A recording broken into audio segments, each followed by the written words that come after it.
Yesterday, I took my WR250R out on the dirt.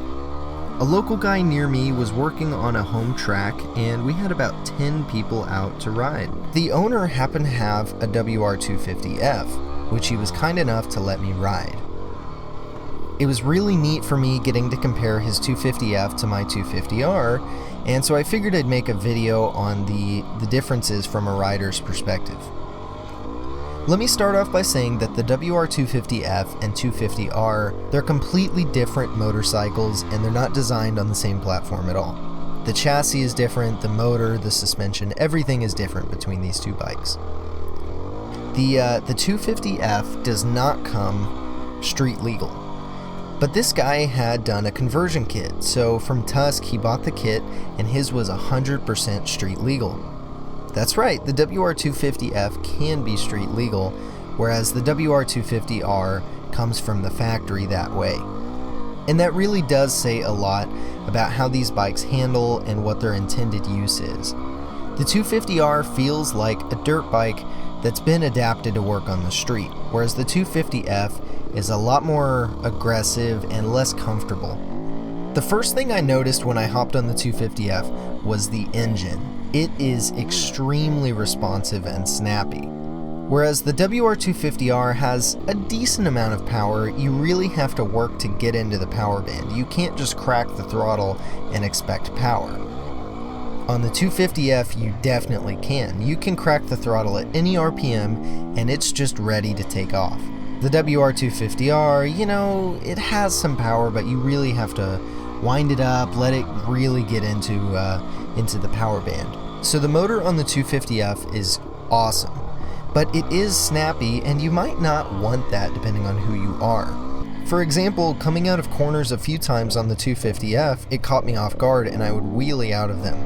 I wasn't used to the traction and the immediate response that I could get out of the 250F. Now obviously, this is rider fault. But things like this do happen a lot on bikes that are really powerful, and depending on who you are, you might not want that. I love that on my WR250R, I can just throw it wide open and not really worry. I know exactly what to expect, and it's not going to rip my hands off, but it'll still put a smile on my face. The suspension is quite different too. The WR250R is notorious for having a very springy back end, and that is definitely the case. On this track there was one bump that especially threw you over the bars. It's this little kicker, and on the 250R I really had to anticipate that because it would try to throw me off the bike, whereas the 250F, every time I went over that, it was just planted. So the 250F was definitely better suspended. It just feels like higher quality suspension. The spring rates didn't feel all that different to me, but the valving and response was definitely a lot better on the 250F. The 250F feels like a high-strung motocross bike. It's got a thin seat, it's very lightweight and nimble. When I try to ride my WR250R in deep sand and things like that, it really sinks in, and it's such a heavy bike that it just wears you out.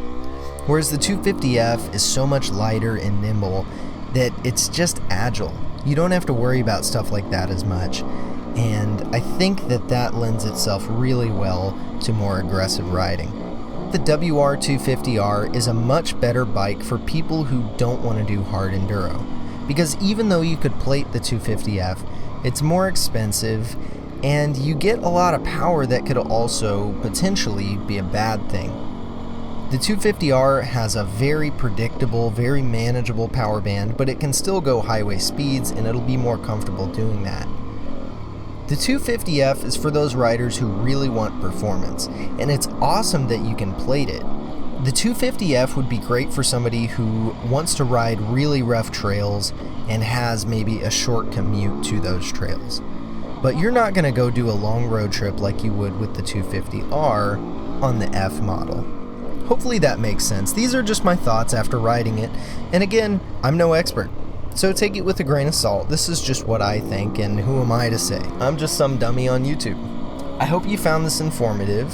Thanks for watching, and I'll see you next time.